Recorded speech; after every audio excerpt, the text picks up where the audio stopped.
वो एक लिंग है, उसमें निराकार बिंदु प्रवेश होता है। इसलिए सोमनाथ के मंदिर में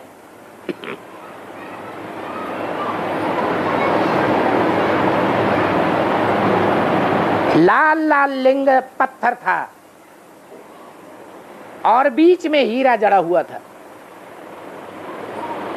तो वो लिंग पत्थर किसकी यादगार था? है? और वो हीरा किसकी यादगार था?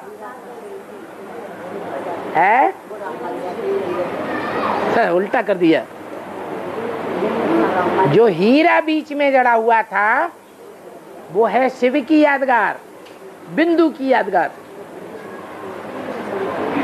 और हीरा जिसमें प्रवेश करता है वो देहधारी मनुष्य है,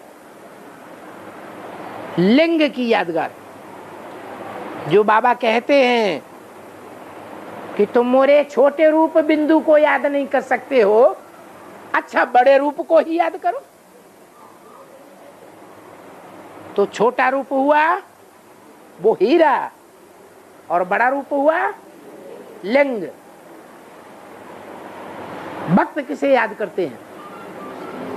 लिंग को याद करते हैं,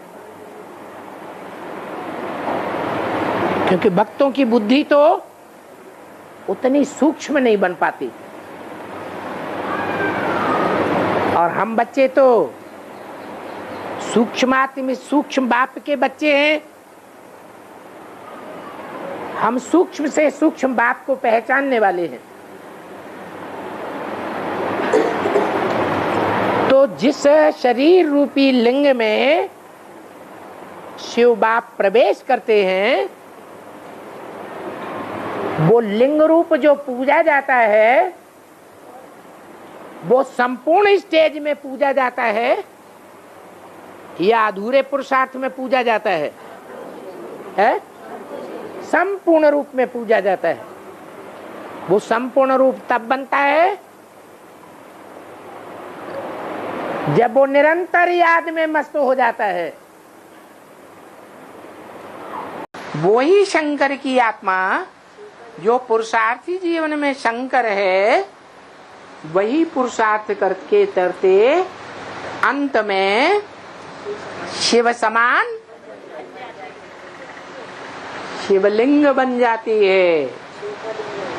साकार लिंग और निराकार बिंदु आत्मा दोनों का मेल बन जाती है।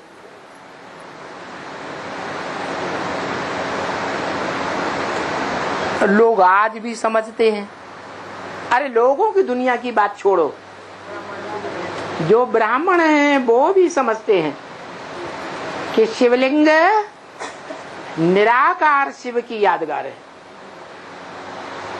नहीं,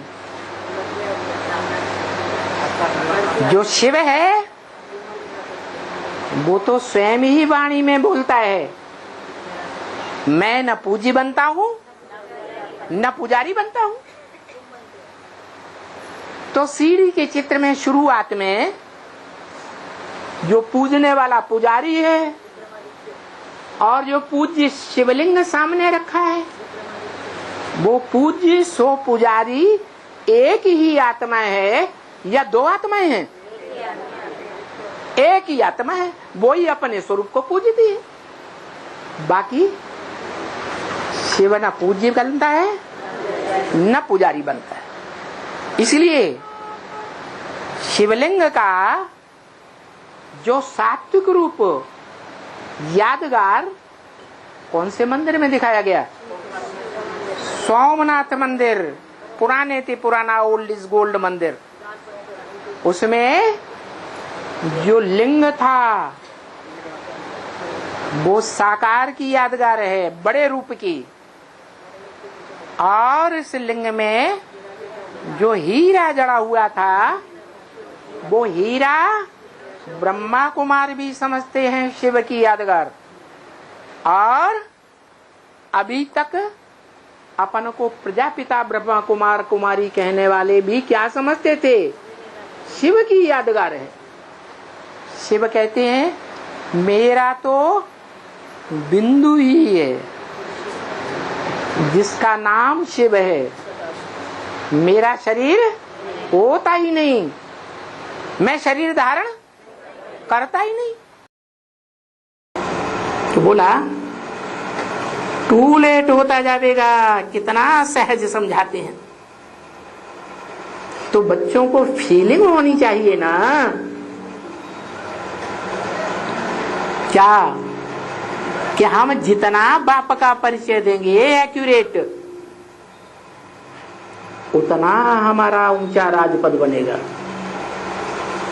इस बात की फीलिंग आती है कि हमने एक्यूरेट बाप का परिचय कितनों को दिया। एक्यूरेट दिया या इनएक्यूरेट दिया, आज समझा और कल भाग गए, तो इनएक्यूरेट परिचय हुआ या एक्यूरेट परिचय हुआ? फीलिंग आनी चाहिए। हम ऐसे तो नहीं समझाते हैं। कैसे कि आज बच्चा जन्म ले, निश्चय बुद्धि बने और कल मर जावे। हम तो ये करते हैं, हम वो करते हैं, फलाना ऐसे करते हैं, वैसे करते हैं। मना ये बातें बोलते हैं ना, आज हमने ऐसे समझाया, वो समझाया, वो तो ऐसा समझाता है, उस तरह समझाता है, हम ऐसे समझाते हैं। पता नहीं क्या क्या करते हैं। जो ये क्यों नहीं समझा सकते हैं? क्या नहीं समझा सकते हैं? जो ये क्यों नहीं समझा सकते हैं? ये कह के किस तरफ इशारा किया? ब्रह्मा की तरफ इशारा किया।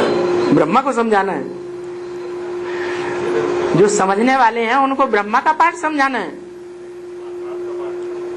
तो किस तरफ इशारा किया? हाँ, त्रिमूर्ति में जो 4 मूर्तियां रखी हुई हैं, उनमें सबसे मूर्ति ऊपर जो अव्यक्त मूर्ति है, उसकी तरफ समझा, इशारा किया कि ये नहीं समझाते हैं। क्यों नहीं समझाते हैं? और क्यों नहीं उनको बुद्धि में बैठता है? समझने वालों को समझा, ये ठीक है, समझाओ, ये तुम्हारा बाबा है। किस तरफ इशारा करें? किस तरफ बताया? ये तुम्हारा बाबा। और ब्रह्मा कुमारी भी तो यही समझाती है। क्या समझाती है? ये तुम्हारा बाबा किस तरफ समझाते हैं? लिंग की तरफ इशारा नहीं करते।